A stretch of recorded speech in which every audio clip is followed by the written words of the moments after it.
I once heard from an elderly chassid, Rabbi Yochanan's grandfather. His yahrzeit was just a few weeks ago. Yeah. Remember Merazov? That's 3 years now, probably. He passed away. Around 3 years, I think it was. So he recounted how he used to daven in a shul, a Lubavitcher shul back in Russia. We're probably talking back in the early 40s, maybe the 30s, but probably talking about the 40s, early 40s. And every Shalosh Shudas, every week, when it came to Shalosh Shudas, so there was a chassid who would say a Maamar Chassidus. And that is a minig, by always been a minig in Lubavitch. You go to Lubavitch shuls.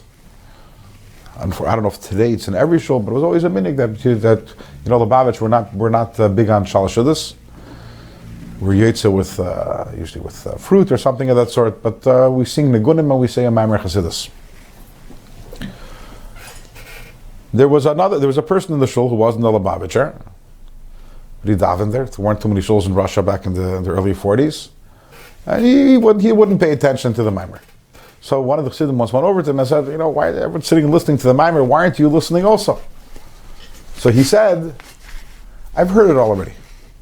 Chesed, Gvura, Tzilus, Chud Yilai, Chud Tada, Keser. I've already heard it all. Amol medreit azay and amol medreit azay. Meaning sometimes, you configure it like this, sometimes you configure it like that, but I've already heard all these concepts. I know them. Why do I have to sit and listen to it again? So there's a chassid there, whose name was Rabbi Yisrael Nevler. Rabbi Yisrael Levin, his name was, but he was from Nevel. He was called Rabbi Yisrael Nevler. He was known as a sharp Jew. He says, I have two answers for you.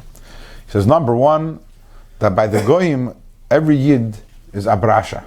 The what? Abrasha. What's that? Avram. That's the Russian term for Avram is Abrasha. In other words, to Goy, every Yid looks the same. They're all Abrasha, without being able to differentiate. In other words, you say you heard everyone. That's because you're judging superficially. Just like a Goy, you see someone with a beard and a yarmulke, so they're all the same. Every single Maamar is analyzing and dissecting it in a different way.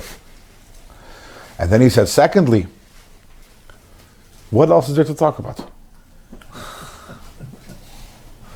What else? In other words, even if you're saying we're repeating the same things each week, what else is there to talk about? What else is there to talk about?